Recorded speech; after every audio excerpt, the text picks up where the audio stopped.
Hello मेरे प्यारे विद्यार्थी जी। कैसे हैं आप लोग? उम्मीद करते हैं कि आप लोग मस्त होंगे, स्वस्थ होंगे और अपनी तैयारी में लगे होंगे। विद्यार्थी जी, वीडियो का थंबनेल देख करके आपको पता चल गया होगा कि आज की क्लास किस चीज की होने वाली है। आज की क्लास किस चीज की होने वाली है, आप सबको पता है कि आपने क्लास 10th 10वीं का जो वर्णिका का बुक है, हिंदी का जो दूसरा पार्ट है आपका वर्णिका, वो आपका पूरा खत्म हो चुका है। 5 चैप्टर होते हैं वर्णिका में, आपने पांचों चैप्टर को पूर्ण रूप से कंप्लीट कर लिया है। यस या नो? चलिए 1 मिनट। हाँ, आपने सभी के सभी चैप्टर को कंप्लीट कर रखा है और आज जो है आपका क्लास होने वाला है महामैराथन का। पहले सभी कोई अपने अपने दोस्तों को शेयर कर दीजिए, ढिंढोरा पिटवा दीजिए कि पूरा वर्णिका आज जो है फिर से पढ़ाया जाएगा महामैराथन के रूप में। हर एक चीजों के बारे में बारीकी से चर्चा की जाएगी। इसको थोड़ा सा ऐसा लगा कीजिएगा, इसको थोड़ा सा और नीचे नीचे कीजिए ना उसको। हाँ, ज्यादा हो गया, बस बस ठीक है। चलिए जल्दी से आप सभी कोई अपने अपने दोस्तों को शेयर कर दीजिए। पूरे जोश और जुनून के साथ हम तैयारी करेंगे, क्योंकि आप पढ़ रहे हैं जोश स्टडी क्लासेस पर। कहाँ पढ़ रहे हो? जोश स्टडी क्लासेस पर। तो जोश तो दिखना चाहिए ना, जोश तो दिखना चाहिए। आइए जी, कार्टून धमाका जी बहुत दिन से गायब थी। चलिए जी, आज आपका वेलकम है। शबनम कुमारी है, शिवम कुमार है, सत्यम कुमार यादव जी है। जल्दी से अपने सभी दोस्तों में शेयर कर दीजिए, जल्दी से सबको बुला लीजिए। उसके बाद हम लोग क्लास को शुरू करेंगे जल्दी से। विद्यार्थी जी, आपको पता है कि कल सुबह जो है क्या होने वाला है? शिक्षक दिवस का कुछ कार्यक्रम होने वाला है। आप लोग जहां भी पढ़ते होंगे ऑफलाइन कोचिंग में, कुछ ना कुछ व्यवस्थाएं जरूर किए होंगे। तो आपको उस चीज की भी तैयारी करनी है। भाषण वसन सब भी आपको देना होगा, कुछ गीत उत भी गाना होगा, उसकी भी तैयारी आप लोग करेंगे। इसलिए समय को ना गंवाते हुए जल्दी से आप लोग अपने अपने दोस्तों को बुला लीजिए, आमंत्रण भेज दीजिए व्हाट्सएप के माध्यम से। जल्दी से बुला लीजिए और क्लास को हम लोग शुरू करेंगे जल्दी से। सभी कोई अपना अपना नाम एक बार बताएंगे कि कौन कौन जुड़े हुए हैं। हाँ, आपके आईडी पर तो अजीब अजीब नाम लिखा हुआ है, कार्टून धमाका। आप कौन है कार्टून धमाका जी? अपना नाम लिखें, अपना शुभ नाम बताएंगे हमें कार्टून धमाका जी, हम नाम जानने को आतुर है। चलिए जल्दी से, गुड इवनिंग सभी बच्चों को, गुड इवनिंग। हो गया? जल्दी से। हाँ, ज्योति प्रिया भी आ चुकी है। जल्दी से जितने व्यक्ति को, जितने भी भाई को, बहन को, साथी को बुला सकते हो बुला लो, जल्दी से बुला लो, क्योंकि आज का जो क्लास है बहुत ही महत्वपूर्ण क्लास होने वाली है। जिन्होंने जिन्होंने वर्णिका में कुछ नहीं पढ़ा है, आज उसके लिए भी महत्वपूर्ण चीजें होने वाली है। वो भी इस क्लास को देखने के बाद उनको भी एहसास नहीं होगा कि हमने स्टोरी नहीं पढ़ी है, उनको भी ऐसा नहीं लगेगा। वो भी कहेंगे कि हमने पूरी तैयारी कर लिए हैं। चलिए जल्दी से विद्यार्थी जी, हम स्टार्ट करें क्या?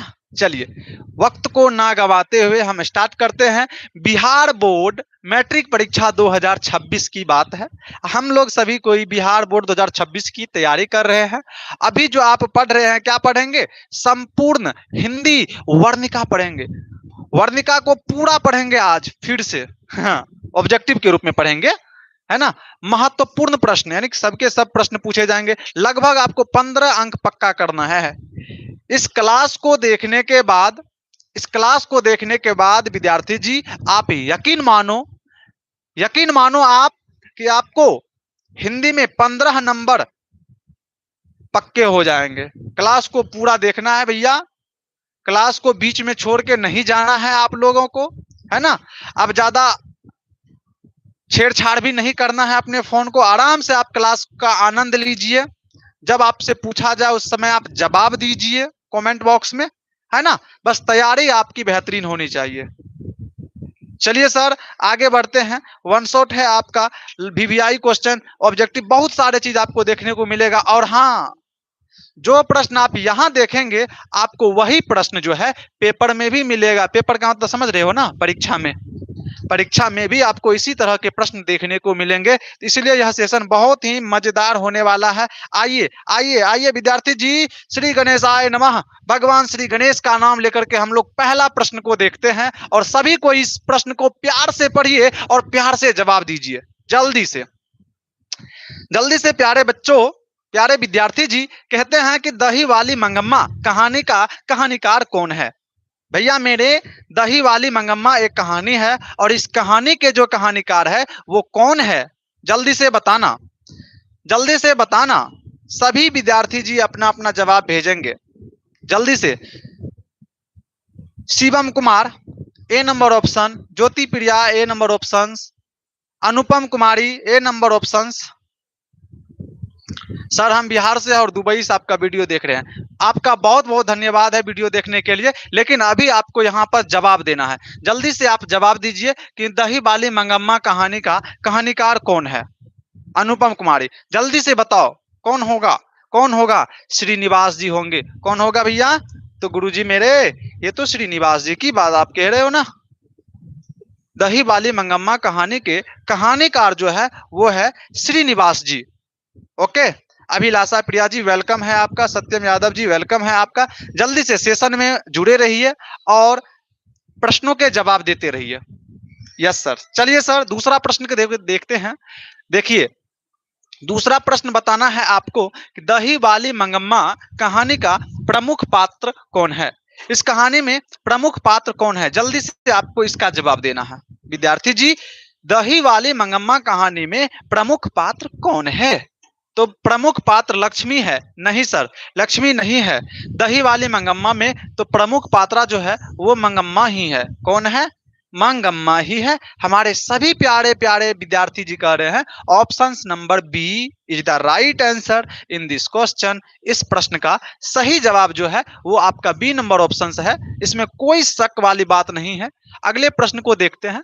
दही वाली मंगम्मा कहानी का कथाकार जो है वो कहाँ का है? दही वाली मंगम्मा कहानी का कथाकार जो है वो कहां से बिलोंग करते हैं? कहां से बिलोंग करते हैं? जल्दी से बताना। पटना से? क्या पटना से? नहीं सर। दिल्ली से? नहीं सर। बेंगलुरु से? Yes sir. कलकत्ता से? नहीं सर। ये है आपको बेंगलुरु से। कहां से है? बेंगलुरु से है। आपको याद होगा कि दही वाली मंगम्मा कहानी में मंगम्मा जो है दही बेचने के लिए कहां जाया करती थी? बेंगलुरु जाया करती थी। कहां जाया करती थी? बेंगलुरु जाया करती थी, और वहां पर जो है लेखक से मिला करती थी। किससे मिला करती थी? लेखक से। सही बात है ना। आइए विद्यार्थी जी अगले प्रश्न पे चलते हैं। दही वाली मंगम्मा कहानी किसको संदेश देती है? किसे संदेश देती है? जल्दी से बताओगे। दही वाली मंगम्मा जो है किसको संदेश देती है? माताओं को, पुत्रियों को, बहुओं को, या छात्रों को? किसको संदेश देती है? तो आपने क्या पढ़ा था? दही वाली मंगम्मा कहानी में यह कहानी जो है किसको संदेश देती है? किसको संदेश देती है? ऑप्शंस नंबर, अपने अपने मन से सभी कोई जवाब दीजिएगा। यह नहीं है कि एक ने कहा सी तो सब ने दे देना है, सब कोई सी दे देंगे, नहीं। आप क्या जानते हो, आपने क्या पढ़ा था वो आपको बताना है। दही वाली मंगम्मा कहानी जो है वो किसको संदेश देती है? तो सभी विद्यार्थी जी कह रहे हैं यह बहुओं को संदेश देती है कि आपको घर परिवार में कैसे रहना है, किस प्रकार से सास के साथ मिलकर के रहना है, किस प्रकार से पति से रहना है, मिलकर रहना है, किस प्रकार से आपको घर चलाना है, ये शिक्षा देती है। Yes sir. आगे बढ़िए सर। मंगम्मा के परिवार के कुल कितने सदस्य थे? मंगम्मा के परिवार में कुल कितने सदस्य थे? जल्दी से बताओगे विद्यार्थी जी। बताना मंगम्मा के परिवार में कितने सदस्य थे? तो भैया मेरे, मंगम्मा के परिवार में एक थी मंगम्मा, मंगम्मा के परिवार में एक थी मंगम्मा स्वयं। कौन कौन थी जल्दी से बताओ। एक थी मंगम्मा, हाँ, एक था इसका बेटा, एक थी इसकी बहू, और एक था इसका पोता। कितने व्यक्ति हो गए? 4 लोग हो गए। मंगम्मा, मंगम्मा, उसका बेटा, उसकी बहू और उसका पोता। तो कितने लोग हो गए भैया? तो गुरुजी इस कहानी में, इस परिवार में, मंगम्मा के परिवार में 4 लोग थे। कितने लोग थे? 4 लोग थे। यस सर, आगे बढ़िए सर। श्रीनिवास का जन्म कहाँ हुआ था? विद्यार्थी जी, आपसे पूछा जा रहा है कि श्रीनिवास का जन्म कहाँ हुआ था। श्रीनिवास का जन्म कहाँ हुआ था? बहुत सारे ऐसे विद्यार्थी जी हैं जो आज कमेंट नहीं कर पा रहे हैं। प्रतिमा कुमारी है एक विद्यार्थी जी, बहुत बहुत धन्यवाद। जल्दी से, बहुत विद्यार्थी ऐसे हैं जो कि पूरा एक्टिव रहा करता था, आज वो नहीं है, इसका मतलब है वो गायब हो चुका है। जल्दी से आप लोग इसका जवाब देंगे। श्रीनिवास का जन्म कहाँ हुआ था? तो गुरुजी, श्रीनिवास का जन्म जो है कर्नाटक में हुआ था। कहाँ पे हुआ था? कर्नाटक में हुआ था, कर्नाटक में हुआ था, है ना? बेंगलुरु, बेंगलुरु के कर्नाटक में, सही है ना? Yes sir. सुमन कुमार, ये प्रतिमा कुमारी है। चलिए विद्यार्थी जी, अगला प्रश्न है, कथाकार को वर्षों से मंगम्मा कौन सी वस्तु दिया करती थी? मंगम्मा जो है कहानीकार को क्या दिया करती थी, क्या चीज दिया करती थी? आप कहोगे सर जी ये जो है ना दूध दिया करती थी। हम कहेंगे नहीं सर, घी भी नहीं सर, सब्जी भी नहीं सर, वो दिया करती थी दही। क्या दिया करती थी? दही, क्योंकि वो दही बेचती थी तो दही ना देगी, दही बेचती थी तो दही देगी। हाँ चलो, शबनम सिंह आ चुकी है। कहाँ गई थी आप? कमेंट नहीं आ रहा था आपका। सोनम कहाँ है आज? क्लास में नहीं है क्या? जल्दी से बुलाओ उसे। चलिए अगला प्रश्न को देखें। मंगम्मा की बहू का नाम क्या था? भैया मेरे, इस कहानी में एक बुढ़िया थी मंगम्मा, उसकी एक नकचढ़ी बहू थी। नकचढ़ी बहू, नकचढ़ी बहू समझते हैं ना? हाँ, नाक जिसका चढ़ा रहा था, नहीं रे, गुस्सैल, मतलब अजीब टाइप की औरत थी, बुद्धिमान थी, होशियार भी थी। हाँ, इनकी एक बहू थी जिनका नाम था नंजम्मा। क्या नाम था? नंजम्मा। नंजम्मा ये इतना खूबसूरती दिखा करके अपना पति को अपना बस में रख लेती ना। राम राम राम, कहानी में आप पढ़े पढ़े होगे ना तो पता चलेगा, याद होगा आपको किस प्रकार से अपने हस्बैंड को, अपने स्वामी जी को अपना बस में रखती थी। काहे? सुंदरता का रूप दिखा करके, ब्यूटी पार्लर में जा करके ब्यूटी बना करके, हाँ, पति को बस में रखती थी। चलिए, दही वाली मंगम्मा किस भाषा में रचित है? भैया विद्यार्थी जी, यह जो कहानी है दही वाली मंगम्मा, यह किस भाषा में रचित था? किस भाषा में इसकी रचना हुई थी? जल्दी से आप बताओगे हमें। क्या जवाब होना चाहिए इसका? उड़िया में हुआ था क्या? तमिल में हुआ था क्या? कन्नड़ में हुआ था क्या? या गुजराती में हुआ था? जल्दी से बताओगे विद्यार्थी जी। भैया मेरे, सर जी मेरे, गुरुजी मेरे, यह जो कहानी है यह कन्नड़ भाषा में रचित थी। कौन से भाषा में रचित थी? कन्नड़ भाषा में। कौन से भाषा में? कन्नड़ भाषा में। फिर इसको हिंदी में अनुवाद किया था। कौन किया था अनुवाद हिंदी में? उसका नाम आप लोग याद रखिएगा, चूंकि आगे प्रश्न आने वाला है। इसी कहानी को हिंदी में अनुवाद करने का काम किसने किया था? आप लोग नाम याद रखिएगा, इसको हिंदी में कन्वर्ट किसने किया था, क्योंकि आप आगे आपसे पूछा जाने वाला है। दही वाली मंगम्मा कहानी का हिंदी अनुवादक कौन है? कहा था ना, याद रखना, कहा था ना मैंने, याद रखना, बात नहीं मानोगे यही होगा। लो भैया जल्दी से जवाब दो, जल्दी से जवाब दो।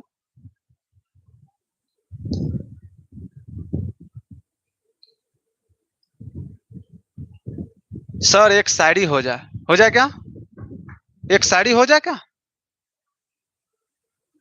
एक शायरी हो जाए। आइए, कहते हैं कि न दिल होता न दिल रोता, न दिल होता न दिल रोता, न दिल दिल से जुदा होता, ना आप इतने तेजस्वी होते, ना ये दिल आप पर फिदा होता। विद्यार्थी जी, हमारा दिल आप सभी विद्यार्थियों पर फिदा हो चुका है। वाह वाह वाह वाह, क्या बात है सर। आइए, दही वाली मंगम्मा कहानी का हिंदी अनुवादक कौन है, इनके बारे में यदि पूछा जाए तो आप क्या कहोगे?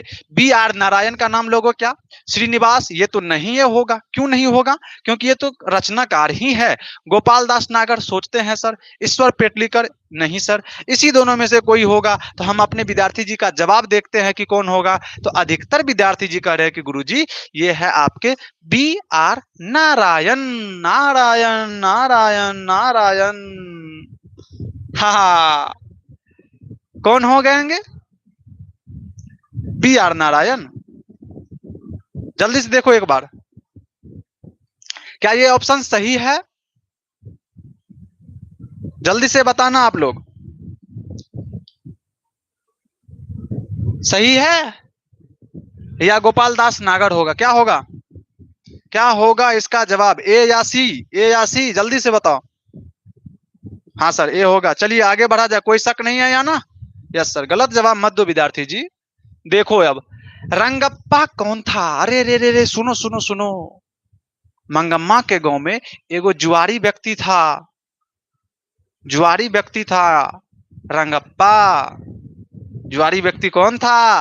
रंगप्पा था। कौन था? रंगप्पा कौन था? तो ये मंगम्मा का पुत्र था? नहीं सर। नंजमा का भाई था? बिल्कुल नहीं। मंगम्मा का पोता था? नहीं सर। आप कहोगे इनमें से कोई नहीं था। आखिर कोई नहीं था, कोई तो था, कोई तो था वो। तो कहोगे आप कि गुरुजी वो था उस गांव का एक जुआरी व्यक्ति। कैसा व्यक्ति? जुआरी व्यक्ति था। चलो विद्यार्थी जी आगे बढ़ो। मंगमा एवं नंजमा, सास एवं बहू के बीच झगड़ा मिटाकर अच्छा संबंध स्थापित करने का माध्यम कौन था?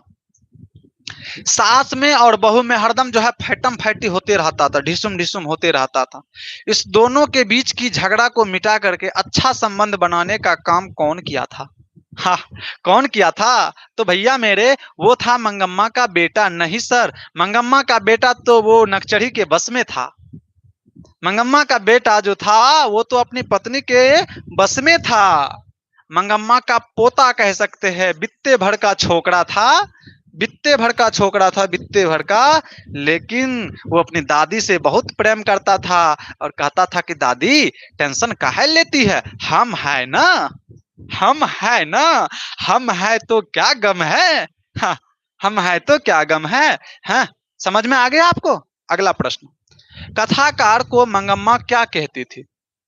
मंगम्मा जो है लेखक को, लेखिका को, यो जो श्रीनिवास जी है, इनको वो क्या कहा करती थी? तो सभी को ही पता है, सबको ये बातें पता है, पूरे दुनिया वाले को ये बात पता होगी शायद, जो जो वर्णिका बुक को पढ़े होंगे सबको ये बात पता होगा कि दही देने के लिए जब जाती थी तो कहती थी माँ जी दही लोगी क्या?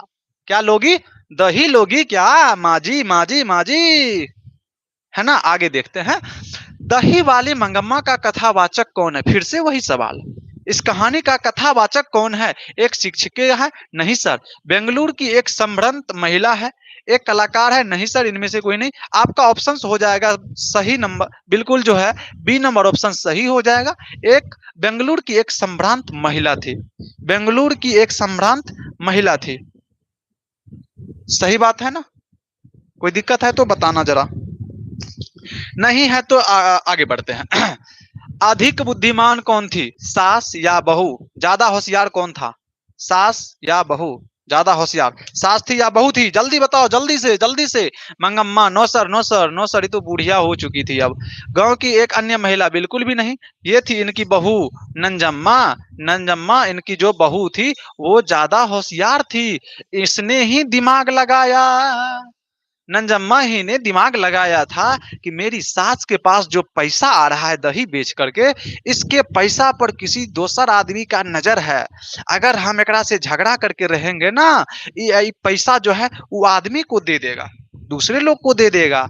इससे अच्छा है कि एकरा से बढ़िया से रिश्तेदारी भंजाया जाए, इससे प्रेम से रहा जाए, पैसा मेरे पास आएगा। अपना दिमाग लगाया और अपना बेटवा को भेज दिया कहाँ पर? दादी के पास। दादी लंग जा करके बचवा कहता है हम यहीं रहेंगे, हम नहीं जाएंगे, अब यहीं रहेंगे, यहीं रहेंगे कह करके रहने लगा।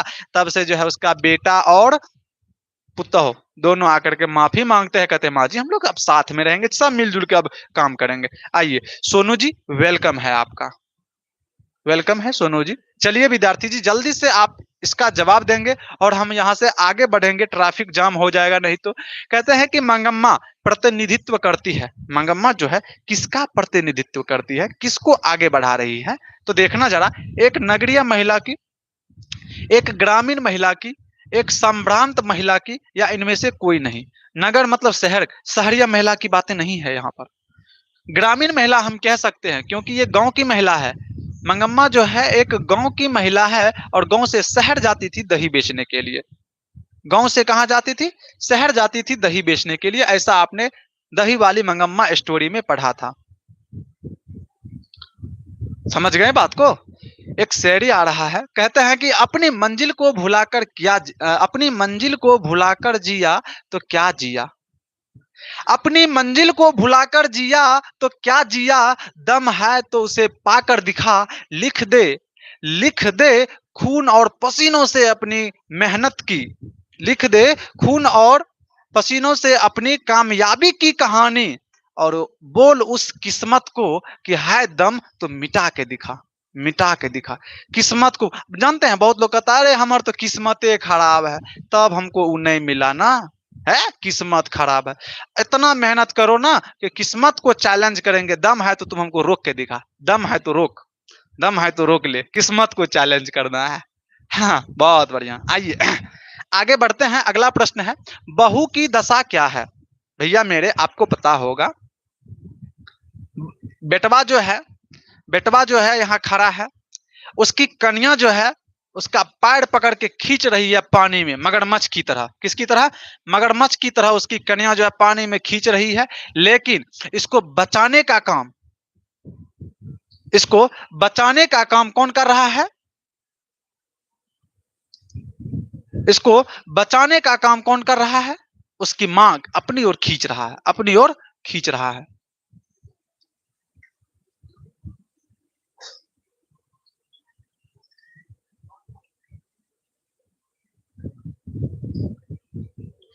है? आगे बढ़े। बहू की दशा क्या है? बहू की दशा क्या है? तो आप सभी कोई देख रहे होंगे कि बहू की दशा जो है वो मगरमच्छ की है। किसकी है? मगरमच्छ सी है, मगरमच्छ सी है। यस या नो? ऋतिक राज, वेलकम है आपका ऋतिक राज जी। मन्नू यादव जी वेलकम है आपका। जल्दी से जवाब देंगे अगले प्रश्न का आप लोग। कहते हैं ढहते विश्वास कहानी में किस राज को बाढ़ एवं सूखा से बाढ़ एवं सूखा से प्रभावित दिखाया गया? बाढ़ एवं सूखा से प्रभावित दिखाया गया। किस किस राज को? अरे कहां बढ़ गए? आगे बढ़ गए क्या भैया? दूसरा चैप्टर आ गया। ये आपको बाढ़ वाला लक्ष्मी वाला कहानी आ गया ना। ये आपको कह रहा है कि ढहते विश्वास, दूसरा चैप्टर अब शुरू हो गया है। चैप्टर नंबर 2 लगता है शुरू हो गया है। ढहते विश्वास कहानी में किस राज को जो है बाढ़ से ग्रसित दिखाया गया था? तो किस राज को? किस राज को? उड़ीसा राज को। भैया किस राज को? तो भैया मेरे विद्यार्थी मेरे उड़ीसा राज को। डी नहीं सर, डी नहीं होगा। केरल, केरल नहीं सर, केरल के बारे में हमने कुछ नहीं पढ़ा है, कुछ नहीं पढ़ा है। हमने पढ़ा है उड़ीसा के बारे में। ऑप्शन नंबर सी आपको देना है। आगे बढ़ जाएं, आगे बढ़ते हैं। अगला प्रश्न देखते हैं। ढहते विश्वास कहानी का कहानीकार कौन है? ढहते विश्वास जो कहानी है, इस कहानी का कहानीकार कौन है? आपका श्रीनिवास जी नहीं होगा, ये 1 नंबर का हो गया दही वाले मंगम्मा का। दूसरा है आपका सांवर दैया, ये भी नहीं होगा। आपका है सात कौड़ी होता, और फिर है सुजाता। जल्दी से बताना आप लोग कौन सा ऑप्शन सही होगा। आप सभी विद्यार्थी जी कह रहे हैं ऑप्शन नंबर सी को देखा जाए गुरुजी, ये है आपके सात कौड़ी होता जी। हमने आपको एक ट्रिक बताया था, ढहते विश्वास, विश्वास जो है ढह गया था। बाढ़ मतलब इतना ना बाढ़ आया था ना, सबका विश्वास ढह गया था। बाढ़ क्यों आया था? लगातार 7 दिनों तक बारिश होती रह गई थी। एक ट्रिक हमने बताया था, 7 दिनों तक बारिश होती रह गई थी तो लोगों का विश्वास ढह गया था। तो 7 दिन मतलब 7 कौड़ी होता, 7 दिन मतलब 7 कौड़ी होता। ढहते विश्वास के कहानीकार है आपको 7 कौड़ी होता। आगे बढ़ते हैं। अगला सवाल है आपके सामने, ढहते विश्वास कहानी का प्रमुख पात्र कौन है? इस कहानी में सबसे प्रमुख पात्र कौन है? लक्ष्मी है क्या? सीता है क्या? गीता है क्या? मंगम्मा है क्या? नहीं सर, सबसे प्रमुख पात्र जो है यहाँ पर लक्ष्मी है। इस कहानी में सबसे प्रमुख पात्र कौन है? तो विद्यार्थी जी इस कहानी का सबसे प्रमुख पात्र है लक्ष्मी। और इस लक्ष्मी का जो पति था, हस्बैंड था, उसका क्या नाम था? उसका नाम था लक्ष्मण। और ये लक्ष्मण जो है कहां पर नौकरी करता था? नौकरी कहां पर करता था? कोलकाता में। कोलकाता में कहा नौकरी करता था भैया? कोलकाता में नौकरी करता था। लक्ष्मी के पास कितना जमीन था भैया? 1 बीघा जमीन था। 1 बीघा जमीन लक्ष्मी के पास था। और ये लक्ष्मी जो है इस 1 बीघे भर जमीन में हल जो है किराया पर लेकर के, भाड़ा पर लेकर के खेती करती थी। लेकिन वह खेती जो है कभी सुखाड़ की वजह से चौपट हो जाती थी, कभी तूफान की वजह से गायब, कभी बाढ़ की वजह से डूब जाता था। इसीलिए कहा गया था कि विपत्ति जो है अकेले नहीं आकर के अपने सखी सहेलियों के साथ आती है। आगे बढ़ते हैं। ढहते विश्वास कहानी में कहां के जनजीवन का चित्रण किया गया है? तो उड़ीसा का। कहां का जनजीवन? उड़ीसा का जनजीवन, क्योंकि बाढ़ जो है यहीं पर आया था। बाढ़ जो है यहीं पर आया था, इसीलिए हम कहेंगे कि उड़ीसा के जनजीवन का चित्रण यहां पर किया गया है। Yes sir, yes sir. कोई दिक्कत है? नहीं सर। अगला सवाल, ढहते विश्वास कहानी में किस नदी का वर्णन किया गया है? यह जो इस कहानी में हमने एक नदी का नाम पढ़ा था, उस नदी का क्या नाम था? उस नदी का नाम था गंगा। नहीं सर। गंडक नहीं सर। सतलज नहीं सर। उस नदी का नाम था महानदी। कौन सा नदी? महानदी। कौन सा नदी? महानदी। ठीक है। एक और नदी पढ़ा था हमने, देवी नदी। कौन सी नदी? देवी नदी। देवी नदी। और इसी देवी नदी के जो नीचे जो है, देवी नदी के नीचे जो है किसका घर था? लक्ष्मी का घर था। लक्ष्मी का घर था। आइए, ढहते विश्वास किस भाषा से रचित कहानी है? उड़ीसा से लिया गया था। उड़िया भाषा का है ये। कौन सा भाषा का है? उड़िया भाषा का। उड़ीसा से है, इसीलिए कौन सा भाषा का हो जाएगा? उड़िया का।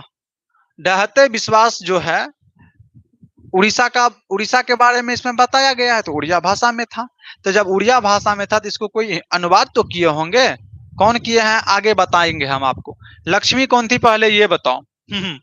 लंबी एक संभ्रांत महिला है, एक दीन महिला है, गांव का सरपंच है, इनमें से कोई नहीं है। लक्ष्मी कौन है?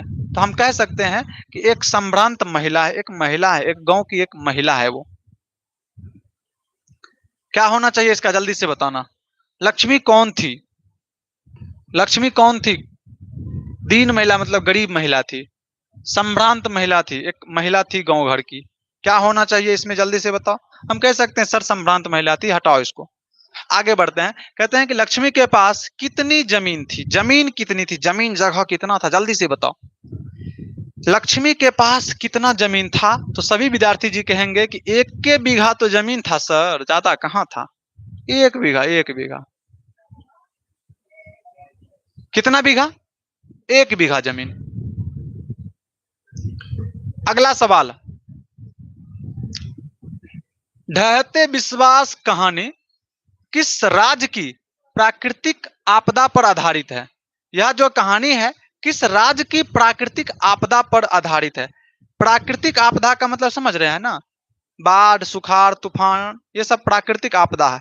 वैसी आपदा जिससे कि, वैसी विपदा जिससे कि व्यक्ति को जान माल की क्षति हो, नुकसान हो, और जो प्रकृति के द्वारा अपने आप हो। जैसे बाढ़ है, बाढ़ है, तूफान आ गया, सुखाड़ आ गया, ये सब प्राकृतिक आपदा है। किस राज्य को प्राकृतिक आपदा पर मतलब बताया गया है? तो आप कहोगे उड़ीसा को। किसको भैया? मेरे उड़ीसा राज्य को। अभी हमारे साथ बने हुए हैं अनुपम कुमारी, शबनम कुमारी, प्रियांति कुमारी, प्रतिमा कुमारी, ऋतिक राज और सत्यम कुमार। बहुत सारे विद्यार्थी जी जुड़े हुए हैं। चलिए अगला प्रश्न, लक्ष्मी के गांव के समीप किस देवी देवता के मंदिर था? लक्ष्मी के गांव के समीप एक मंदिर था, वो देवी देवता का मंदिर था। कौन सा देवी देवता था वो? जल्दी से बताना। कहते हैं कि मां मुंडेश्वरी देवी एवं भगवान शिव, मां कात्यायनी एवं भगवान शिव, मां लक्ष्मी एवं भगवान विष्णु, इनमें से कोई नहीं। इसका क्या जवाब होगा विद्यार्थी जी? कमेंट बॉक्स में जल्दी से बताना। क्या जवाब होना चाहिए इसका? बताइएगा मंजेश जी,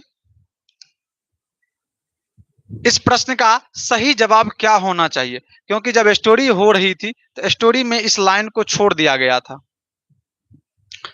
कुछ विद्यार्थी कह रहे हैं ए, कुछ विद्यार्थी कह रहे हैं सी लक्ष्मी एवं भगवान विष्णु। ऐसा था क्या?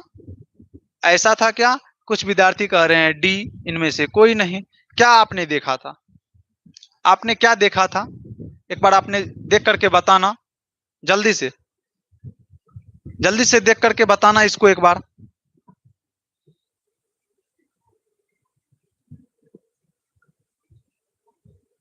हाँ, मुंडेश्वरी देवी और भगवान शिव। अगला प्रश्न, ढहते विश्वास कहानी में किस नदी का भयावह दृश्य जो है प्रस्तुत किया गया था? किस नदी का जो है भयानक दृश्य प्रस्तुत किया गया था? किस नदी का? ब्रह्मपुत्र, महानंदा, सोन एवं कोसी। किसका था भैया? ढहते विश्वास में किस नदी का भयावह? महानंदा नहीं, महानदी होना चाहिए ना यहाँ। महानदी, महानदी रखो भैया इसको, तब हो जाएगा। महानदी कह सकते हैं, तो आप कहना ऑप्शन नंबर बी, महानदी नदी, महानदी। ठीक है। अगला प्रश्न, कि लक्ष्मी के गांव के समीप किस देवी देवता के मंदिर थे? फिर वही प्रश्न आ गया। बाढ़ के पानी को रोकने के लिए गांव के लोग किस बांध को मजबूत करने का प्रयास कर रहे थे? हाँ, वो बांध का नाम बताना जिस बांध में लक्ष्मी के ससुर जो है दब करके मर गए थे। उस बांध का नाम बताना जरा। उस बांध का नाम था हीराकुंड बांध। हीराकुंड बांध तो पत्थर से बनाया गया था, इसमें कि इनके ससुर जी मर गए थे। लेकिन अभी आपको पूछा जा रहा है कि लोग जो है किस किस बांध को किस बांध को मजबूत कर रहे थे? तो आप पढ़े थे दलई बांध। कौन सा बांध? दलई, दलई। गलती नहीं करना है, गलती नहीं करना है, हड़बड़ में गड़बड़ नहीं करना है। दलई बांध के बारे में आपने पढ़ा था, और आपने यह भी पढ़ा था कि एक और बांध था जो कि पत्थरों से बनाया था, और उसी बांध को बनाने में लक्ष्मी के ससुर जी जो थे मारे गए थे, शहीद हो गए थे। अगला सवाल, कहते हैं कि गुण निधि कहां से लौटा था? गुण निधि जो था, गांव का पढ़ाकू लड़का जो था गुण निधि गांव का पढ़ाकू लड़का जो था, वो कहां से लौटा था? गुण निधि कहां से लौटा था? तो कलकत्ता से नहीं सर, राउरकेला से नहीं सर, जयपुर से बिल्कुल नहीं सर, वो लौटा था कटक से। वो लौटा था कटक से। और प्यारे विद्यार्थी जी, आपको यह भी बातें पता होगी कि इसी कटक शहर को बाढ़ से बचाने के लिए हीराकुंद बांध को बनाया गया था। हीराकुंद नामक बांध को बनाया गया था। इसी बांध को बनाने में लक्ष्मी के ससुर जी जो है वो शहीद हो गए थे। लक्ष्मी के ससुर जी जो है वो शहीद हो गए थे पत्थरों में दब करके। अभिषेक चौधरी जी है, वेलकम है आपका। है अनुपम, चलो। अगला प्रश्न, कौन जो है स्वयं दल के साथ बांध की मरम्मत में लगा था? स्वयं दल, स्वेच्छा दल होना चाहिए ना, स्वेच्छा दल था यहाँ पर। कौन सा दल था? स्वेच्छा दल, स्वयं स्वेच्छा दल। ऐसा दल का निर्माण किया था गुण निधि, और स्वयं सबों को साथ में लेकर के उसकी मरम्मत में, दलई बांध की मरम्मत में सब आदमी लगा हुआ था। कौन होगा? गुण निधि। मंगू को भर्ती कराने के लिए मां ने किसे पत्र लिखकर बुलाया था? ये बताना जरा।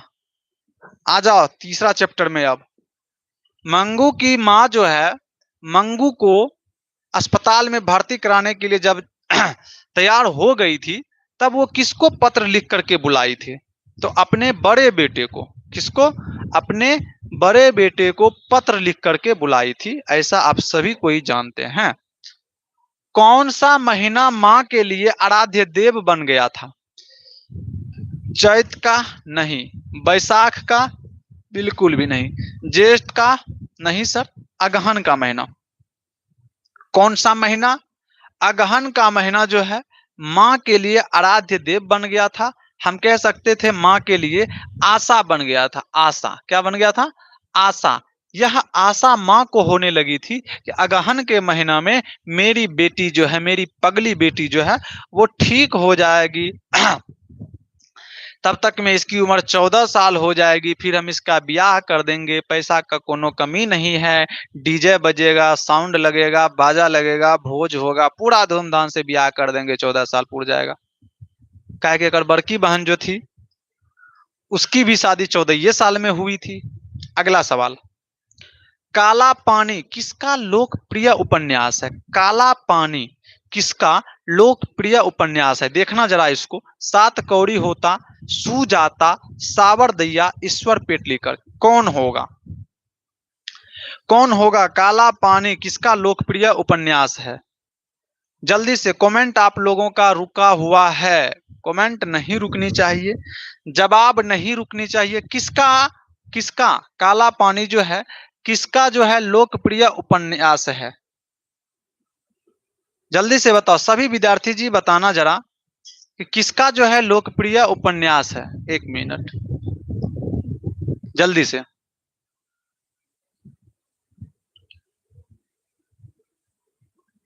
किसका है? अरे भाई जल्दी से बताओ। बहुत सारे विद्यार्थी जी कह रहे हैं कि ईश्वर पेटलीकर, बहुत सारे विद्यार्थी जी कह रहे हैं कि सात कौड़ी होता। तो सात कौड़ी होता तो नहीं होना चाहिए, काहे कि ये दूसरा नंबर चैप्टर का लेखक है। हाँ, सुजाता और सावरदैया, ईश्वर पेटलीकर, कौन होना चाहिए इस तीनों में से? तो हमारे सभी विद्यार्थी जी का जवाब आ रहा है कि ऑप्शन नंबर डी, यानी कि ईश्वर पेटलीकर जी। देख लेना एक बार जरा, सही है? चलो, गलती मत करना। कहते हैं कि अंदर किसी को देखने के नियम नहीं है, यह किसने कहा था? जब जो है मंगू की माँ हॉस्पिटल के बाहर से खिड़की से अंदर झांक रही थी कि मेरी बेटी को कैसे डॉक्टर चेक कर रहे हैं, तो कौन जो था इसको कहा था अंदर देखने का नियम नहीं है? कौन कहा था? तो मेट्रेन ने ऐसा कहा था। किसने कहा था? मेट्रेन ने। मंगू की बड़ी बहन का क्या नाम था? मंगू की एक बड़ी बहन थी और दो उसके भाई थे। मंगू की दो बड़ी बहन थी और एक भाई थे। तो बड़ी बहन का नाम था कमू। बड़ी बहन का नाम था कमू। कुसुम गांव की एक लड़की है जो कन्या विद्यालय में पढ़ती थी, कन्या एमएस में पढ़ती थी, और ये जो है पगला गई थी। ये भी क्या हो चुकी थी? पागल हो चुकी थी। लेकिन इसको जल्द ही हॉस्पिटल में, पागलों वाले अस्पताल में भर्ती किया गया। 2 महीने के अंदर ये ठीक होकर के आ गई। अगला सवाल, मंगू की प्राकृतिक मौत को माँ क्या मानती है? माँ जो है यह मानती थी कि यदि मंगू की मौत ऐसे ही हो जाती है, भगवान ने उसको याद कर लिया है, तो हम मानेंगे कि छुटकारा मिल गया है। लेकिन मेरी लापरवाही की वजह से इसकी मृत्यु होगी, ये ठीक नहीं है। यदि प्राकृतिक मौत हो रही है तो हम समझेंगे कि छुटकारा मिली हुई है। तो सभी विद्यार्थी जी कह रहे हैं कि सी नंबर ऑप्शन।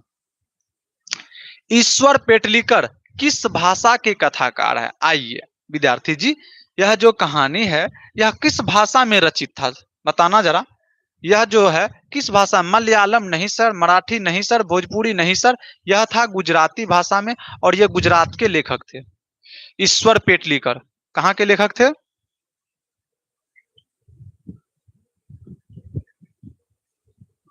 नहीं। चलिए आगे बढ़ते हैं, समझ गए बात को यहाँ पर। अगला सवाल, जन्म से ही पागल कौन है? जन्म से ही पागल कौन थी? कमू। कमू नहीं, नहीं, इसमें होना है आपको मंगू। जन्म से ही पागल है और गूंगी है, कौन? जन्म से ही पागल और गूंगी कौन है? मंगू है ना। जन्म से ही पागल कौन है? मंगू है। तो अनुपम, ये शिवम कुमार कौन है? कौन है? नहीं नहीं नहीं नहीं नहीं, दूसरा दूसरा भेजा जाए, दूसरा भेजा जाए। समझ गए बात को? मंगू, मंगू कौन है? मंगू। अगला प्रश्न, मंगू जन्म से ही क्या थी? मंगू जो है जन्म से ही पागल थी और गूंगी थी। पागल भी थी और गूंगी भी थी, पागल भी थी और गूंगी भी थी, लेकिन एक साथ नहीं है, इसलिए हम कहेंगे सिर्फ पागल। ठीक है, कोई दिक्कत? ज्योति प्रिया, आ जाओ विद्यार्थी जी, अगला सवाल देख लो जरा। कहते हैं कि मंगू के अलावा उसकी माँ को कितनी संतानें थी। हमने आपको बताया था कि मंगू के परिवार में कौन कौन थे। पहले तो मंगू की माँ एक हो गई, फिर है एक मंगू, फिर इसकी एक है बहन और इसके दो भाई है, इसके और दो भाई है। इतना सदस्य था इनके घर में, इतने सदस्य थे इनके घर में। कौन सब हो गया देखना जरा। हाँ, मंगू, मंगू, माँ, इसकी बड़ी बहन कमू और ये दोनों जो है, दोनों क्या है, भाई है। विद्यार्थी जी, अगर मंगू को छोड़ दिया जाए, अब बताओ इस घर में कितने लोग बचते हैं। मंगू को छोड़ देने के बाद इस घर में 1 2 3 4 लोग बचते हैं। कितने लोग बचते हैं? 4 लोग बचते हैं। मंगू को लगा लेंगे, मंगू को जोड़ लेंगे, तब कहेंगे कि 5 लोग थे। लेकिन मंगू को हटाकर पूछा है। माँ कहानी किसके द्वारा रचित है? माँ कहानी किसके द्वारा रचित है? ईश्वर पेटलीकर। माँ कहानी किसके द्वारा रचित है? ईश्वर पेटलीकर। हमने बताया था कि माँ जो है ईश्वर के समान होती है, भगवान के समान होती है, तो ईश्वर से याद रखना है, ईश्वर पेटलीकर। अगला सवाल है, मंगू की माँ, मंगू की माँ की कितनी संतानें थी? अब देखना, यहां पर फंसोगे आप लोग। वहां कहा था 4, यहां का क्या कहोगे? सवाल है कि मंगू की माँ को कितनी संतानें थी, कितने बच्चे थे, बताना। मंगू की माँ के कितने संतान थे? जो विद्यार्थी 4 कह रहे हैं वो गलत है। जो सी नंबर ऑप्शन कह रहे हो वो गलत है, गलत है। कैसे गलत है देखना यहाँ पर। अभी तुरंत हमने बताया, ये है मंगू, ये है इसकी माँ। इसमें पूछा था मंगू को छोड़कर कितने बच्चे हैं, तब कहा था हमने 4। अभी पूछ रहा है मंगू की माँ को कितने बच्चे हैं, मंगू की माँ को कितने बच्चे हैं, ये पूछा जा रहा है। तो मंगू की माँ तो ये है ना, इसके बच्चे की गिनती करो। एक बच्चा ये हो गया, दूसरा बच्चा ये हो गया, तीसरा बच्चा ये हो गया, चौथा बच्चा ये। अरे सर, अरे सर, लो भाई, पार्टियों बदल लिया था, पार्टी भी बदल लिए थे। मंगू की माँ की कितनी संतानें थी? तो 4 ही होगा। मंगू की माँ की कितनी संतानें थी? तो 4 ही होगा ना। मंगू की माँ की कितनी संतानें थी? 4 होगा। कैसे क्या हो गया, सावधानी हटी, दुर्घटना घटी। मंगू की माँ अस्पताल के लिए किसकी उपमा देती थी? मंगू की माँ को अस्पताल जो है वो क्या लगता था, किसकी उपमा देता था उसको, बताओ किसकी उपमा देता था? धर्मशाला की नहीं सर, गौशाला की देती थी, ऐसा हमने पढ़ा है, ऐसा हमने सुना है। अस्पताल क्या है? ये तो गौशाला है, गौशाला है। हम माँ होकर के अपनी बच्ची का ध्यान नहीं रख पाएंगे तो अस्पताल वाले क्या ख्याल रखेंगे, ख्याल रखेंगे बाक। अगला सवाल, ईश्वर पेटलीकर कहाँ के लोकप्रिय कथाकार है? ईश्वर पेटलीकर जो है कहाँ के लोकप्रिय कथाकार है? कहाँ के थे? गुजरात के। कहाँ के? गुजरात के या राजस्थान के? ईश्वर पेटलीकर कहाँ के कथाकार है? तो भैया मेरे, ये आपको शायद गुजरात के होंगे। एक बार हमको जल्दी से कंफर्म करना। कर्नाटक के नहीं है, उड़ीसा के नहीं है, राजस्थान को देख कर लेना और गुजरात को देख लेना। जल्दी से बताना एक बार देख करके कि ईश्वर पेटलीकर जो है, ईश्वर पेटलीकर जो है कहाँ के कथाकार है? कहाँ के कथाकार है? बी उड़ीसा के? उड़ीसा के नहीं सर, इस उड़ीसा तो नहीं होगा, उड़ीसा तो नहीं ही होगा।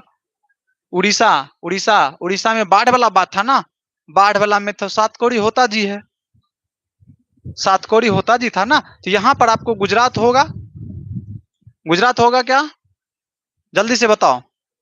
यस सर, यस सर, होगा ना। अब आया ना लाइन पे।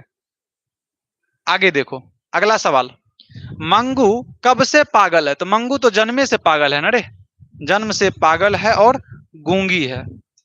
मंगू जो थी वो जन्म से ही पागल थी और गूंगी थी। अगला सवाल है, पागलों के अस्पताल में उपद्रवी मरीजों को कैसे रखा जाता था? जो मरीज, जो पेशेंट, जो पागल जो है ज्यादा हलचल मचाता था, उसको कैसे रखा जाता था? उसको कैसे रखा जाता था? उसको कमरे में, रूम में बंद करके रखा जाता था। कैसे रखा जाता था?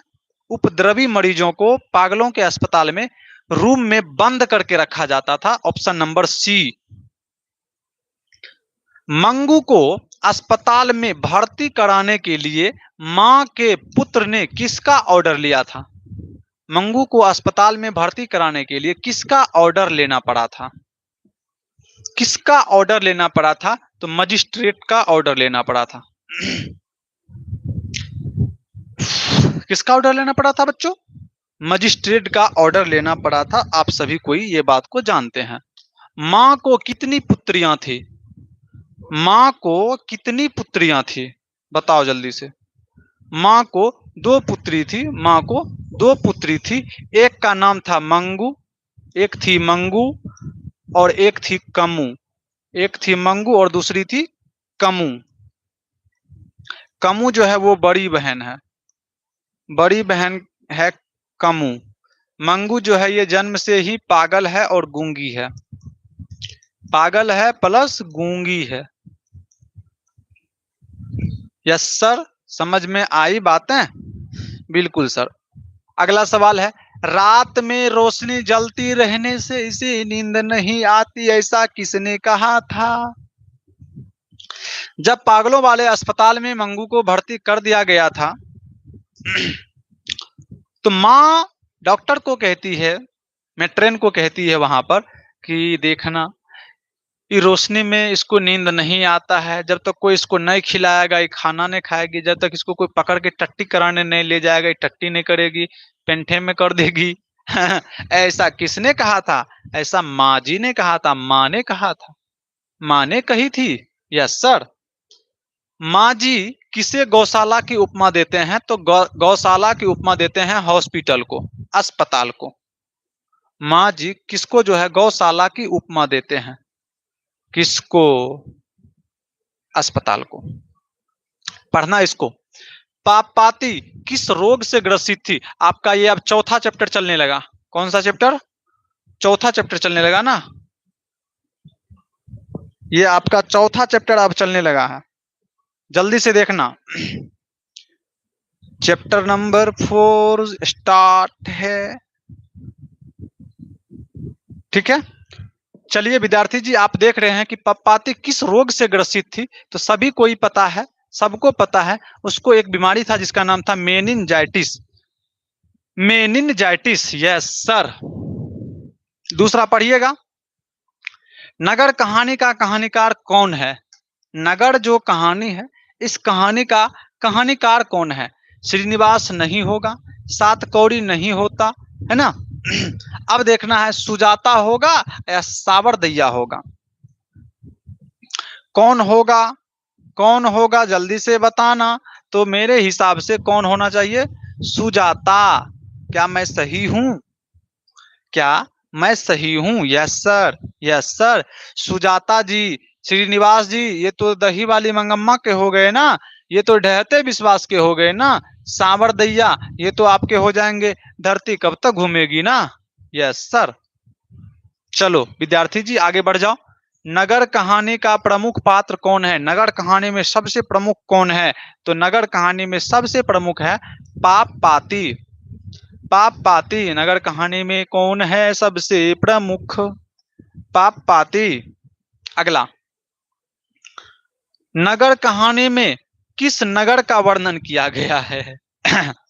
नगर कहानी में किस नगर का वर्णन किया गया है? बढ़िया से देख करके जवाब देना, गलत जवाब नहीं देना। कोई भी विद्यार्थी जी सोच समझ करके जवाब दो। नगर कहानी में किस नगर का वर्णन किया गया है? याद करो कि हॉस्पिटल किस गांव में था।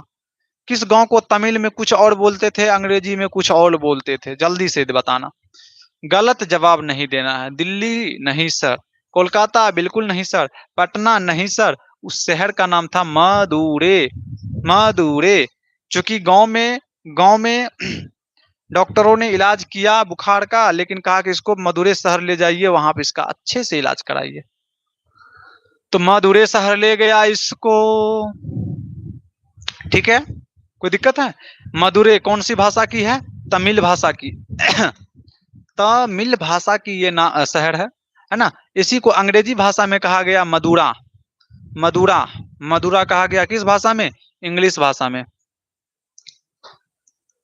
इंग्लिश में कहा गया मदुरा। और यूनान में कहा गया है मेदोरा, क्या कहा गया है? मेदोरा। मेदोरा किस भाषा में कहा गया? यूनानी में, यूनानी में। यस या no? Yes sir, yes sir, yes sir, सबको मालूम है। वल्ली अमाल की पुत्री कौन थी? भैया क्वेश्चन नंबर 57, वल्ली अमाल की पुत्री कौन थी? वहां जो शहर में, जो मदुरै शहर में जो है, अपनी बेटी को इलाज कराने के लिए जाती थी वल्ली अमाल, उस बेटी का नाम क्या था? पापपाती। बच्चों क्या आप बताना, वल्ली अमाल को पापपाती के अलावा और भी कोई था? कोई बेटा, कोई बेटी, कोई भाई, कोई और भी? नो सर, वल्ली अमाल के साथ अकेली रहती थी। इसके घर में और कोई भी व्यक्ति नहीं थे। अगला सवाल, सुजाता का वास्तविक नाम क्या था? सुजाता का वास्तविक नाम क्या था? सुजाता का वास्तविक नाम था एस रंगराजन। एस रंगराजन, सुजाता का वास्तविक नाम था एस रंगराजन। समझ में आ गई बातें? बिल्कुल सर। सुजाता का जन्म कहां हुआ था? सुजाता का जन्म कहां हुआ था? भैया जल्दी से बताओ, सुजाता का जन्म कहां हुआ था? हैदराबाद में नहीं सर, मद्रास में नहीं सर, कर्नाटक में नहीं सर, तमिलनाडु के कहां पर? चेन्नई में। चेन्नई में, चेन्नई, चेन्नई, तमिलनाडु के चेन्नई में। अगला, सुजाता की लगभग कितनी कृतियां जो है वो प्रकाशित हो चुकी थी? कितनी कृतियां? कितनी कृतियां? 20 से अधिक, 25 से अधिक, 30 से अधिक, 15 से अधिक? कितना पढ़ा था आप लोग? कितना पढ़ा था आप लोग? 20 से अधिक कृतियां प्रकाशित हो चुकी है। यस या नो? Yes sir. अगला सवाल है कि नगर कहानी किसकी रचना, किस रचना से संकलित है? तो यह जो है किस नगर कहानी जो है, नगर कहानी किस रचना से संकलित है? ये तमिल वाली कहानी है ना? कौन सी कहानी है? तमिल कहानी है। तो क्या कहेंगे? आधुनिक तमिल कहानियां। आधुनिक तमिल कहानियां, आधुनिक तमिल कहानियां से ये रचित है। आधुनिक तमिल कहानियां से ये संकलित है। नगर कहानी जो है किस रचना से संकलित है? आधुनिक तमिल कहानियां से यह संकलित है। के ए जमुना, के ए जमुना द्वारा अनुदित कहानी का नाम है नगर। के ए जमुना जी ने एक कहानी का अनुवादन किया था, उसका नाम था नगर। नगर। अगला, नगर कहानी में संदेश दिया गया किसको? नारी को केवल घरेलू काम करना चाहिए, ठीक है, नारियों को शिक्षित होना आवश्यक है, नारियों को कोई कार्य नहीं करना चाहिए, इनमें से कोई नहीं। ये तो नहीं होगा, ये भी नहीं होगा। एक मिनट देखना जरा बच्चों, बताना कि इससे नगर वाली कहानी को हमने पढ़ करके क्या सीखा था। यदि वल्ली अमाल पपाती की माँ पढ़ी लिखी होती, शिक्षित होती, तो क्या उसको हॉस्पिटल में इतना चक्कर लगाना पड़ता? क्या उसको 48 नंबर कमरा जो है खोजने में पूरा दिन बिताना पड़ता? नहीं सर। तो नारियों को बहुत विद्यार्थी कह रहे, कुछ कुछ विद्यार्थी कह रहे, सब कौन है सर? कुछ विद्यार्थी कह रहे सी नंबर ऑप्शन, नारियों को कोई कार्य नहीं करना चाहिए। बड़का होशियार है, कोनो काम नहीं करना चाहिए आप लोग को, कोनो काम नहीं करना चाहिए। नो सर, नो सर, कोई काम नहीं। हम लोग को बैठा करके खिलाया पिलाया जाए महारानी की तरह। आप लोग तो लक्ष्मी है, हम लोग से कोई काम नहीं करवाना चाहिए। सभी लड़की कह रही होगी लड़कियों से कोई काम नहीं करवाना है ना? नहीं, आप लोग को शिक्षित होना आवश्यक है, ये बात हमने सीखा है। यदि वल्ली अमाल पढ़ी लिखी होती तो उनको हॉस्पिटल में इस प्रकार की परेशानी नहीं झेलना पड़ता। आगे सवाल है, देखते हैं। कहते हैं कि पापपाती कौन थी? वल्ली अमाल की बहन थी, वल्ली अमाल की भतीजी थी, वल्ली अमाल की पुत्री थी, वल्ली अमाल की पोती थी? तो आप सबको ही जानते हैं कि वल्ली अमाल की पुत्री थी पापपाती। पापपाती कौन थी? वल्ली अमाल की पुत्री थी। अगला सवाल देखें क्या? पापपाती अस्पताल में भर्ती क्यों नहीं हो पाई? पापपाती जो है अस्पताल में भर्ती क्यों नहीं हो पाई थी? कारण देखना, वल्ली अमाल की अशिक्षा के कारण, निर्धनता के कारण, डॉक्टर के डॉक्टर के नहीं रहने के कारण, अस्पताल की व्यवस्था ठीक नहीं रहने के कारण। वल्ली अमाल की पुत्री जो है वो अस्पताल में भर्ती क्यों नहीं हो पाई? तो सबसे मेन कारण था मेरा कि वल्ली अमाल की अशिक्षा के कारण। उसको पता नहीं चला कि क्या करना है। यहाँ पर 48 नंबर उसको लिख करके दिया गया है कि आप उसमें भर्ती हो जाओ, वहां पर जाओ, लेकिन वो जा ही नहीं पाई वहां पर, जा ही नहीं पाई वहां पर, है ना। निर्धनता का कारण भी देखा गया था, निर्धनता का कारण भी वहां देखा गया था। गरीब आदमी था इसलिए उसको गेट में अंदर में नहीं दिया था जाने के लिए, देखने के लिए। फिर था डॉक्टर के नहीं रहने के कारण।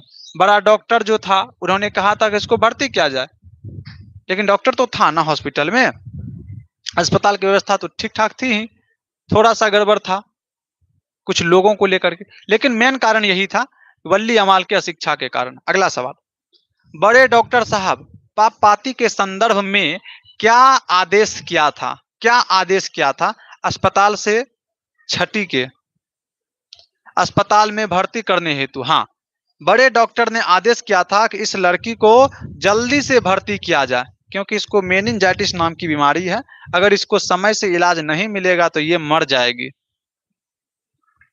अगला सवाल, सीता को प्रश्न नंबर, अब देखना 67 हो रहा है और ये आपका अंतिम चैप्टर है।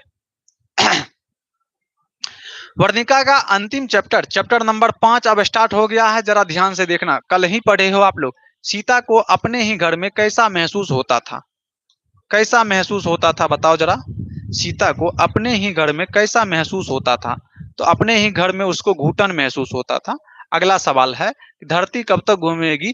शीर्षक, कहानी का कहानीकार कौन है? तो ये है आपके सांवर दैया जी। दैया जी, धरती कब तक घूमेगी इस कहानी के कहानीकार कौन है? सावर दैया। जल्दी से सभी विद्यार्थी जी जवाब देना, जवाब देना एक बार। चलिए आगे बढ़े। अगला सवाल, धरती कब तक घूमेगी कहानी का प्रमुख पात्र कौन है? इसमें जो है सबसे प्रमुख पात्र है वो है सीता। सीता नाम की एक महिला है जिसको कि 3 बेटे हैं, कैलाश, नारायण और बिज्जू। इसमें प्रमुख पात्रा जो है वो है सीता। प्रमुख पात्रा जो है वो कौन है? वो है सीता। प्रमुख पात्रा जो है वो कौन है? सीता। प्रमुख पात्रा कौन है? सीता। अगला सवाल देखें, धरती कब तक घूमेगी कहानी का कहानीकार कौन है? कहानी का कहानी कहाँ की कहानी है भैया? रे भैया, धरती कब तक घूमेगी यह कहानी जो है कहाँ की कहानी है? कहाँ की कहानी है? बिहार की? बिहार की है क्या? नहीं सर, गुजरात की सोचते हैं, राजस्थान की सोचते हैं, उड़ीसा की नहीं। जल्दी से हमें बताना कि यह गुजरात की कहानी है या राजस्थान की कहानी है। जल्दी से बताना, गुजरात की कहानी है कि राजस्थान की कहानी है? धरती कब तक घूमेगी यह कहाँ की कहानी है?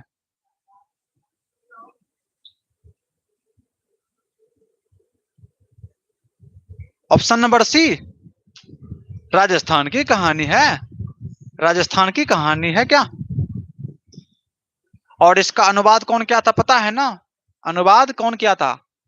लेखक खुद किया था इसका अनुवाद। अगला सवाल देखो एक बार, धरती कब तक घूमेगी कहानी में किसकी प्रधानता दी गई है? किसकी प्रधानता दी गई है? किसकी प्रधानता दी गई है? किसकी प्रधानता दी गई है? धरती कब तक घूमेगी इस कहानी में प्रधानता किसकी दी गई है? पुरुषों की या नारियों की? पुरुषों की या नारियों की? जल्दी से बताना, सोच समझ करके जवाब देना। प्रधानता किसकी बताई गई? किसके बारे में बताया गया? पुरुष प्रधान समाज। पुरुषों ने जो निर्णय ले लिया वही हुआ। बेटा जो निर्णय लेता था वही होता था। बेटा जो निर्णय लेता था वही होता था। पुरुषों या नारियों, क्या होगा? ए या बी?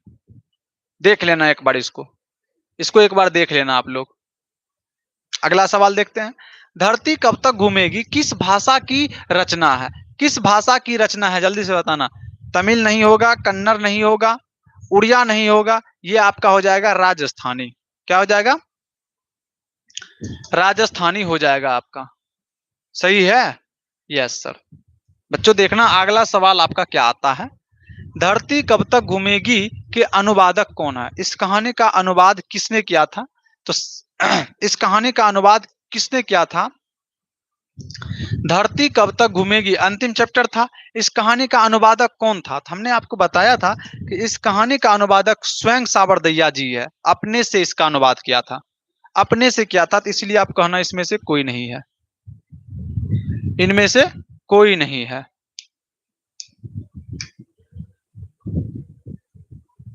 अरे कुछ से कुछ जवाब आ रहा है, पहले ए फिर बी फिर सी, कुछ भी। साबरदैया जी अपनी कहानी का अनुवाद खुद से किए थे। अगला, धरती कब तक घूमेगी संकलित है कहां से? कहां से संकलित है? समकालीन भारतीय इतिहास से। बिल्कुल यही होगा, समकालीन भारतीय इतिहास से यह कहानी संकलित की गई है।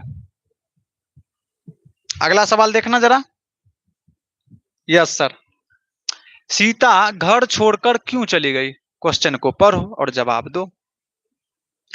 भोजन नहीं मिलने के कारण घर छोड़कर चली गई थी, या 50-50 रुपये देने की बात सुनकर चली गई थी, या घर अच्छा नहीं होने के कारण चली गई थी, या इनमें से कोई नहीं? तो विद्यार्थी जी, पहले नियम बनाया गया कि महीना महीना भर माता को रखेंगे, एक महीना हम रखेंगे, एक महीना माँ ने कहा चलो भाई ठीक है, जैसे रख रहा है चलो, रोटी हमको खाना पीना चाहिए, और क्या। रह रही थी, सब कुछ ठीक ठाक चल रहा था, अचानक फिर नियम बदल देता है कि हम नहीं, अच्छा नहीं ये लग रहा है, हम जो है ना 50-50 रुपया देंगे, माँ अपने से बना के खाएगी। ये बात माता जी को ठीक नहीं लगी।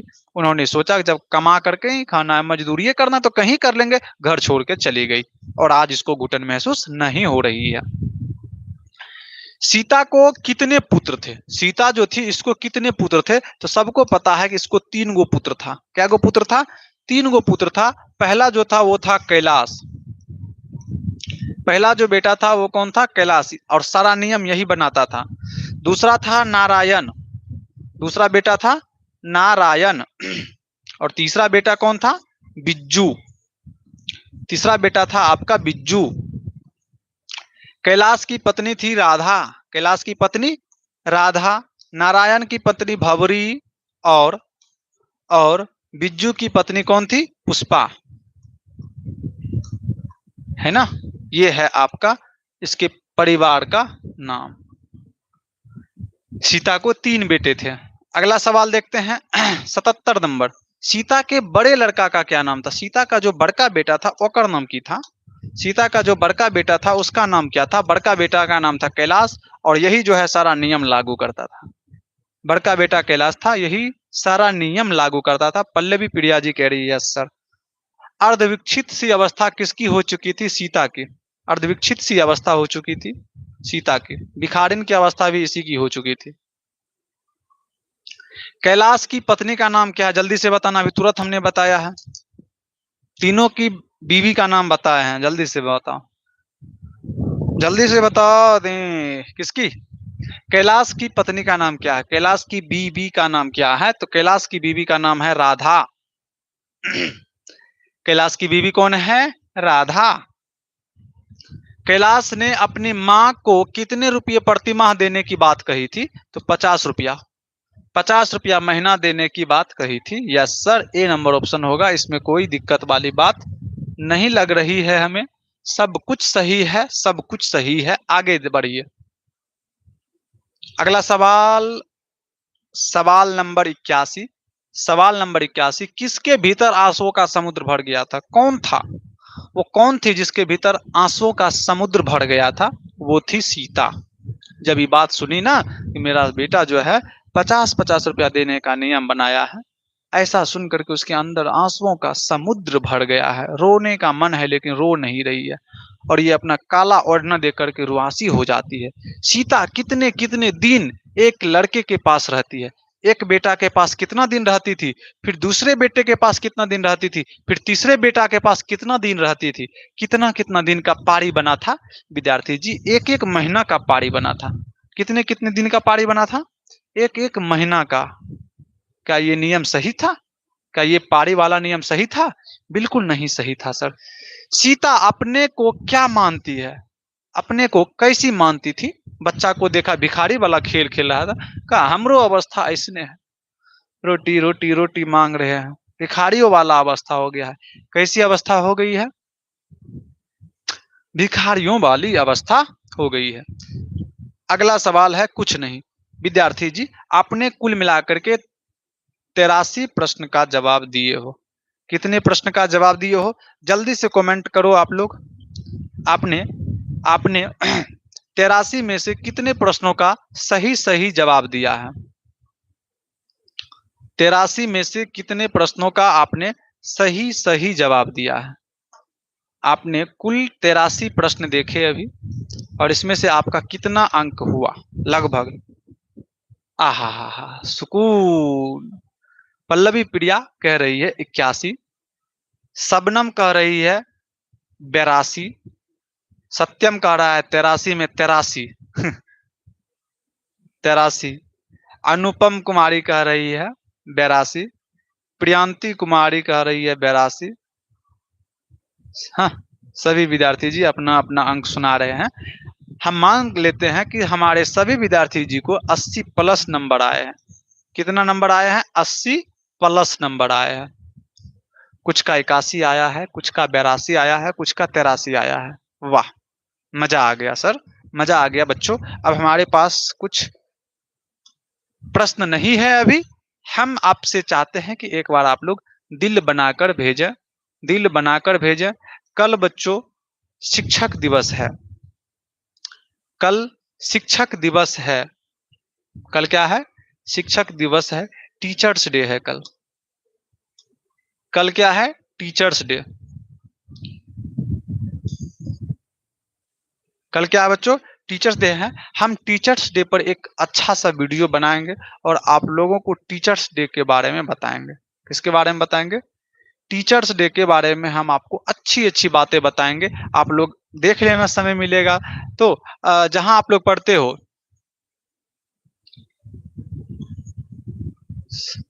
जहां आप लोग पढ़ते हो ऑफलाइन क्लासेस में, गांव में, घर में, स्कूल में, आप लोग कल वहां जाओगे, है ना? जो फंक्शन आप लोगों ने वहां अरेंज किया होगा उसमें भाग लोगे। सभी को good luck, happy teachers day advance में। बहुत अच्छा। सभी कोई अपने अपने गुरुओं से जाकर आशीर्वाद लीजिए कल, ठीक है? टीचर्स डे को मनाइए। टीचर्स डे क्यों मनाते हैं, इसके पीछे क्या कारण है, कौन सा व्यक्ति है जिनके जन्मदिन को हम लोग शिक्षक दिवस के रूप में मनाते हैं? आप सभी विद्यार्थी जी इन सभी बातों को पढ़ लीजिएगा, है ना? याद कर लीजिएगा। जानकारी जरूरी है ना? जानकारी जरूरी है। हमने एक विद्यार्थी को पूछा था कि आप टीचर्स डे मनाते हो? उसने कहा नहीं सर, कभी नहीं मनाया है। फिर हमने कहा टीचर्स डे मैं नहीं मनाया, क्या आपने शिक्षक दिवस मनाया है? कहा हाँ सर, शिक्षक दिवस मनाए हैं। लो, ऐसा ऐसा भी विद्यार्थी है, तो इससे आप क्या उम्मीद कर सकते हो? तो टीचर्स डे आप क्यों मना रहे हो, क्या कारण है, जानना जरूरी है। टीचर्स डे किसके जन्मदिन पर हम लोग मनाते हैं, किसके जन्मदिन को शिक्षक दिवस के रूप में मनाते हैं, वो कौन व्यक्ति थे, उसके बारे में जानना है। बहुत सारी बातें आपको पढ़ेंगे। अच्छा, शबनम कह रही है कि सर हम जो है आज ही टीचर्स डे मनाए थे स्कूल में, सरकारी स्कूल में। हाँ, क्यों, ऐसा क्यों हुआ? क्योंकि कल से सरकारी स्कूल छुट्टी है कल टीचर्स डे है, कल एक पर्व है जिस कारण से सरकारी स्कूल में छुट्टी है। तो सरकारी स्कूल में जब छुट्टी है तो वहां तो कल बच्चे जा नहीं पाएंगे, इसीलिए बच्चे आज ही जो है एडवांस में टीचर्स डे मना लिए है। इतने तेजस्वी बच्चे हैं चलिए, हाँ, डॉक्टर सर्वपल्ली राधाकृष्णन जी, उनकी ही जयंती है उस दिन। लेकिन वो एक शिक्षक थे, पेशे शिक्षक थे। वो हमारे देश के उपराष्ट्रपति भी बने थे और राष्ट्रपति भी बने थे, ठीक है? और भी उनकी बहुत बड़ी बड़ी महान महान कार्य है। जिनके कारण से आज पूरा विश्व, पूरा भारत जो है उनको, उनके जन्मदिन को शिक्षक दिवस के रूप में मनाता है 5 सितंबर को। ठीक है, चलिए बच्चों, आगे की क्लास में हम फिर बात करेंगे आप लोगों से। आज के लिए हम आपसे विदा चाहते हैं। हंसते रहिए, मुस्कुराते रहिए, पढ़ते रहिए, खाते रहिए, पीते रहिए। धन्यवाद, गुड नाइट सभी को, बाय बाय।